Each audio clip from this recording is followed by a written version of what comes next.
Tu as combien d'années de pousse de cheveux?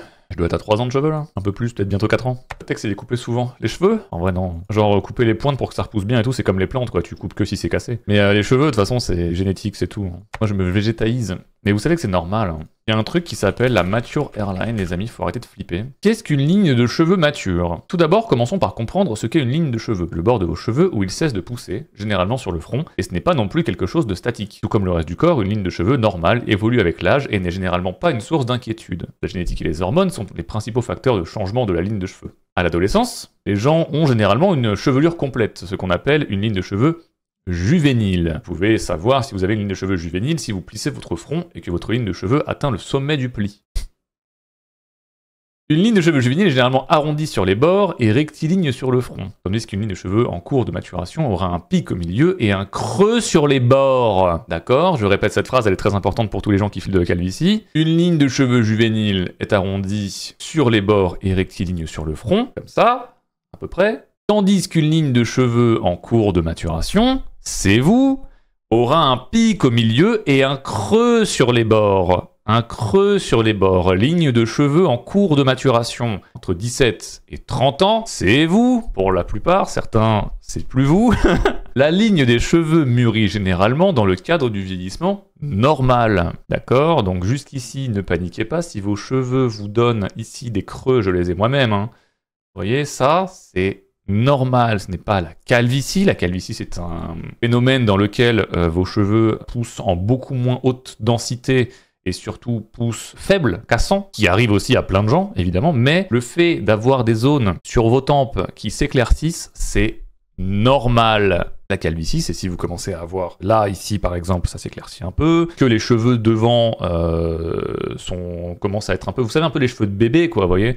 C'est plus ça en fait, la calvitie vraiment, c'est quand ça s'éclaircit. Mais vous le voyez, de toute façon, une calvitie, tu le vois. Tes cheveux, ils tombent, ils ont plus envie d'être là, quoi. Ils fuient le crâne finalement. Le calvas ici, tout est migré dans la barbe. Et moi, je fais partie des gens où en fait, heureusement qu'il n'y a pas eu la calvasse qui m'a frappé. Parce que si je devais tout miser sur la barbe, je suis niqué. Je n'ai pas le choix. Comment savoir si votre ligne de cheveux est en train de mûrir? Regardez dans le miroir. Si l'espace entre la racine de vos cheveux et la ride la plus haute de votre front ne dépasse pas 1 cm, vous avez probablement une ligne de cheveux qui mûrit. Donc, si vous faites ça, et que là l'écart il n'est pas très grand, c'est que c'est en train d'arriver, c'est en train de se faire. La forme d'une ligne de cheveux qui mûrit est généralement un M. Ça vous rappelle un personnage de manga peut-être? Ça vous dit quelque chose? Ce qui signifie que vous avez un pic au milieu de votre ligne de cheveux, et qu'elle s'incurve vers l'arrière, au niveau des tempes. Ça. Alors qu'une calvitie commence également avec cette forme, une ligne de cheveux qui mûrit ne continuera pas à reculer, et la ligne de cheveux sera généralement assez définie. Vous voyez ce que je veux dire? Il y a un truc quand même assez linéaire, il y a une logique. Alors, quelques causes, ça peut vous intéresser ça. Quelques causes de l'affaiblissement de la ligne de cheveux. Premier point, la génétique. Ça, vous y pouvez rien. D'accord? Ça, c'est la RNG de la vie, vous avez lancé des dés. Pour certains, ça a fait échec critique, quoi. Oui. Les changements hormonaux. Changements hormonaux, ça, globalement, vous y pouvez pas grand-chose, que ce soit naturel ou médicamenteux ou environnement, etc. Bon, voilà, c'est un peu un lancer de dés aussi. La maladie ou le stress, mais en même temps, le stress est un facteur de tout. Chez l'animal, de manière générale. Alors les traitements excessifs des cheveux aussi sont un problème, bien sûr. Faites pas 3 shampoings, ça sert à rien, vous serez pas plus propre. L'huile de ricin, si vous avez déjà les cheveux un peu gras de base, jamais de la vie. Pour la barbe aussi d'ailleurs, si vous avez la peau grasse, l'huile de ricin c'est à bannir. Je sais que plein de gens pensent que l'huile de ricin aide à la pousse de la barbe. C'est faux. Il n'y a rien qui va vous créer des bulbes, puisqu'en fait les poils c'est un peu comme des fleurs. T'as pas des marguerites qui vont pousser si t'as pas un bulbe à la base, tu vois ce que je veux dire? Faut qu'il y ait quand même un truc dans la terre. La terre c'est votre peau. Le bulbe après il pousse et c'est comme une fleur quoi. Sauf qu'en fait du coup vous pouvez entretenir la fleur une fois qu'elle a poussé, mais vous ne pouvez pas planter des graines dans votre peau. Vous voyez, enfin, vous pouvez le faire, mais via des interventions chirurgicales assez douloureuses en plus, ma foi, me semble-t-il. Donc voilà, c'est comme les cheveux, on peut implanter de la barbe comme on peut implanter des cheveux, mais de base, ce n'est pas possible de vous planter des petites graines dans votre barbe tout seul, ça n'existe pas. Et bien sûr, pas de stéroïdes anabolisants, bon, ça c'est encore autre chose. Alors dans le doute, bien sûr, consultez un coiffeur, posez-lui la question, est-ce que vous pensez que je suis foutu? Il vous dira, ils savent, ils voient les têtes. Quand on perd nos cheveux, on perd le bulbe, exactement. Une fois que ton cheveu, il est faible, et que du coup, le bulbe est mort, entre guillemets, c'est comme si le trou devenait vide, quoi, tu vois. Dès cet instant-là, bah t'as plus de cheveux, ouais. Le cheveu ne reviendra pas. Comme le musée. Mais voilà, faut juste pas flipper. La calvitie, tu le sais, de toute façon, tu vois ton cheveu qui devient tout faible, t'as des cheveux de bébé, et ça, contre ça, y a pas grand chose à faire non plus.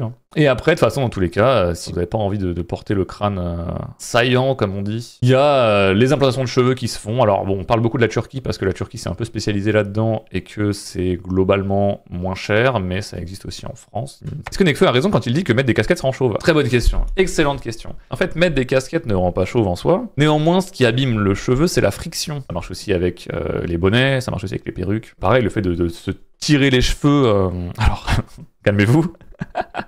Mais le fait de s'attacher les cheveux, par exemple, extrêmement serrés, de tirer ses cheveux en arrière, vraiment d'avoir un truc très... vous sentez de toute façon vos cheveux qui tirent. Ça, sur des périodes prolongées aussi, c'est pas du tout recommandé. Parce que pareil, il y a cet aspect de friction un peu qui s'opère. Mais du coup, voilà, mettre des casquettes de temps en temps, c'est pas un problème. Juste, c'est la friction de si vous portez en permanence votre casquette, que vous faites, je sais pas, tu fais du sport avec, il y a plein de trucs comme ça, en fait, qui peuvent être des facteurs aggravants. Parce que aussi, si jamais tu transpires sous ta casquette, ton cheveu devient mouillé, c'est normal, c'est pas dégueulasse, c'est la vie. Mais on rappelle, la règle numéro 1, un cheveu mouillé est un cheveu cassant. Donc voilà, et là, ça peut être compliqué parce on est dans des circonstances aggravantes, j'ai envie de dire, pour le cuir chevelu. Et les colorations, ça dépend. Si tu passes par décoloration avant surtout, c'est ton cheveu qui est brûlé, puisqu'on va en gros te cramer la surcouche du cheveu. Du coup, c'est forcément moins bien que rien faire, en théorie.